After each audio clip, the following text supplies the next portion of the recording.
तो hello guys, मैं हूं रोहित राय और मुझे पूरा यकीन है कि आप सभी को मालूम है कि हमारे बॉर्डर की स्थिति किस तरह की बनी हुई है। एक तरफ चाइना है, एक तरफ पाकिस्तान और अब नेपाल भी अपने इरादे दिखाने लगा है। लेकिन इसमें कोई डाउट नहीं है कि हमारी आर्मी बॉर्डर पर तैनात है इनसे निपटने के लिए। जब भी बॉर्डर की स्थिति इस तरह की होती है तब हमारे एयरफोर्स अहम भूमिका निभाते हैं।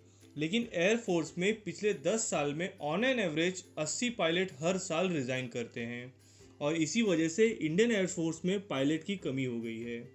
1 फरवरी 2018 को गवर्नमेंट ने राज्यसभा में बताया था कि इंडियन एयरफोर्स को ज़रूरत है 4,851 पायलट्स की, लेकिन इंडियन एयरफोर्स के पास 3,844 पायलट ही है। मतलब 2008 में ही 376 पायलट्स कम थे इंडियन एयरफोर्स के पास।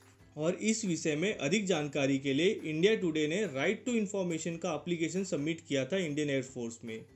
जिन्हें नहीं मालूम है उनको बता दूं कि भारत में राइट टू इन्फॉर्मेशन सूचना का अधिकार कानून 2005 में पास हो गया है, जिसके तहत भारत के सभी नागरिकों को अधिकार है कि किसी भी गवर्नमेंट अथॉरिटी से क्वेश्चन कर सकते हैं। तो इंडिया टुडे ने भी राइट टू इन्फॉर्मेशन के तहत पायलट के शॉर्टेज पे इन्फॉर्मेशन मांगा इंडियन एयरफोर्स से, जिसके जवाब में मालूम पड़ा कि पिछले 10 साल में 798 पायलट्स ने रिज़ाइन किया है अपने जॉब से और हर साल लगभग औसतन 80 पायलट रिज़ाइन करते हैं जॉब से। और जब डायरेक्टरेट ऑफ पर्सोनल सर्विस से पूछा गया 798 रिज़ाइन पायलट्स के बारे में तो मालूम पड़ा कि उनमें से 289 पायलट ने प्राइवेट एयरलाइंस के पायलट बनने के लिए नो ऑब्जेक्शन सर्टिफिकेट लिया है। तो मतलब 1/3 पायलट जो रिज़ाइन लेते हैं इंडियन एयरफोर्स से वो प्राइवेट एयरलाइंस में पायलट हैं। तो ऐसा क्यों? तो मालूम पड़ा कि अगर कोई पायलट इंडियन एयरफोर्स में 20 साल की सर्विस कंप्लीट करके रिज़ाइन करता है तो उसे पेंशन मिलना स्टार्ट हो जाता है। और एक मिडिल रेंज इंडियन एयरफोर्स के पायलट की पर मंथ की सैलरी होती है लगभग 2 लाख रुपया। लेकिन वही पायलट जब प्राइवेट एयरलाइंस ज्वाइन करता है तब उसे उसका 4 गुना सैलरी मिलता है। मतलब वो लगभग 8 लाख रुपया पर मंथ कमाने लगता है।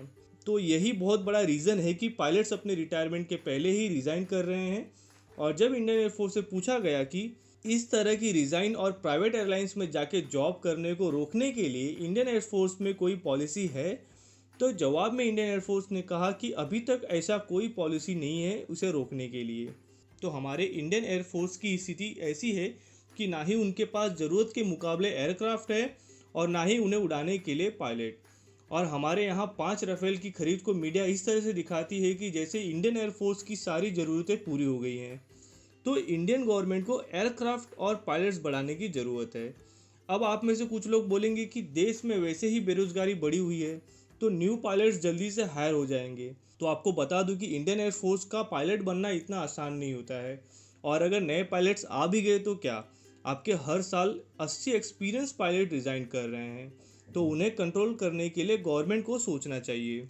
तो आई होप गाइस आपको ये वीडियो अच्छा लगा होगा और प्लीज़ वीडियो को लाइक करें, शेयर करें। अगर आपने अभी तक मेरा चैनल सब्सक्राइब नहीं किया है तो प्लीज़ चैनल को सब्सक्राइब करें। तो अभी के लिए बस इतना ही, आपसे लेता हूँ विदा। धन्यवाद।